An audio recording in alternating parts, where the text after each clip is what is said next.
नमस्कार मंडळी, मी वैद्य शुभांगी खटावकर। हा चॅनल तुमच्यासाठी खास सुरू केला आहे की जिथे तुम्ही आयुर्वेदाविषयीचं काही लहान सहान तुमच्या मनात येणाऱ्या शंका मला विचारू शकता। आणि गेल्या 2-3 व्हिडिओजमध्ये जे काही वेगवेगळे विषय मी मांडती आहे त्याबद्दलचे तुमचे रिव्ह्यूज बघून हे लक्षात येतं आहे की तुम्हाला असा काहीतरी चॅनल हवा आहे। तर आजही एक असाच वेगळा जरा विषय घेऊन तुमच्या समोर येते। आजच्या विषयाचं नाव म्हणाल तर प्रीणन मोदक। परवाच एका पेशंटची जुनी कमेंट पुन्हा वाचनात आली। तिने तिच्या लहान मुलाविषयी विचारलं होतं की त्याचं वजन वाढत नाही आहे तर मी काय करू। तर पटकन डोळ्यासमोर आलं ते प्रीणन मोदक। आणि मग असं लक्षात आलं की अरे सध्याचा तुमचा अगदी जिव्हाळ्याचा विषय म्हणजे न्यूट्री बार्स आहे।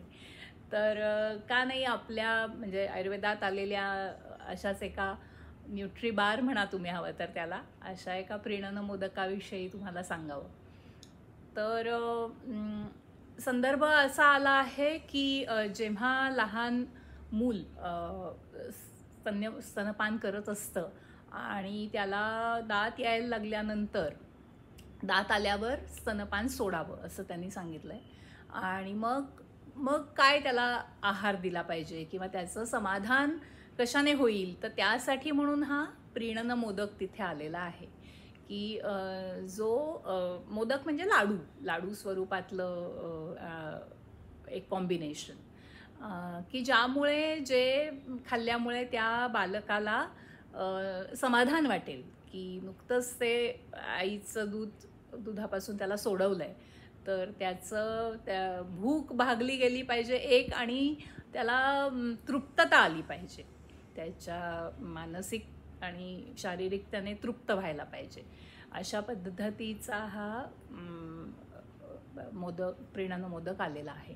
तर त्यामध्ये त्यांनी चारोळी, त्याच्यानंतर ज्येष्ठ मध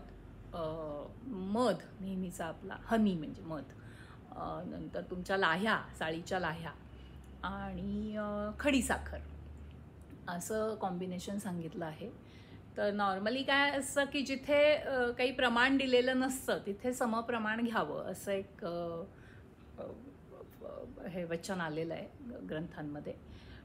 पण इथे मी म्हणेन की आहारीय द्रव्य त्यातलं लाह्या ह्या आहेत तर त्या थोड्या जास्ती प्रमाणात घेतल्या किंवा लाह्या, नंतर त्याच्यानंतर चारोळी, त्याच्यानंतर मध, त्याच्यानंतर खडीसाखर आणि ज्येष्ठमध जो आहे ते औषधी द्रव्य आहे त्याच्यामुळे ते अतिशय मापामध्ये थोड्या प्रमाणामध्ये त्याच्यात घालणं अपेक्षित आहे। आणि अशा पद्धतीने तो फॉर्म्युला म्हणजे तो लाडू तयार करावा आणि तो तुम्ही तुमच्या मुलांना देऊन बघाल। अर्थात दरवेळेला मी सांगते तसं हे जेही काही तुम्ही करणार आहात ते तुमच्या वैद्यांच्या सल्ल्याने करा। फक्त ह्या आयुर्वेदात आलेल्या संकल्पनांची तुम्हाला माहिती व्हावी हा माझा यातला उद्देश आहे। ते अंमलात कसं आणायचं यासाठी तुम्हाला वैद्यांचा सल्ला किंवा इतर कोणी जर तुम्हाला अवेलेबल नसेल तर माझ्याशी प्रत्यक्ष संपर्क करून असं तुम्ही हे करू शकता याचा उपयोग।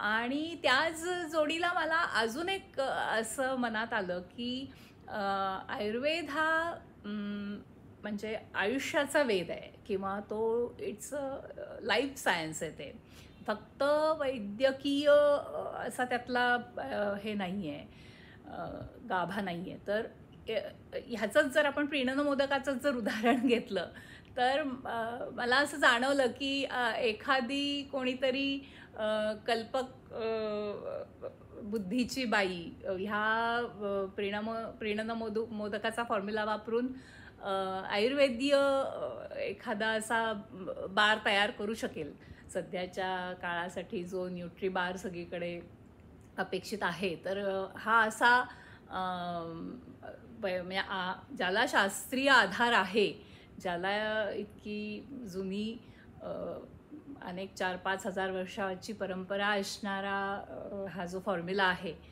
तर असा काहीतरी फॉर्म्युला डिझाईन करून एखादा नवीन स्टार्टअपसुद्धा सुरू होऊ शकतो. तर मग असं वाटलं की खरंच म्हणजे आयुर्वेद हा माणसाची सर्वंकष उन्नती करण्यासाठी किती किती उपयुक्त आहे. नमस्कार.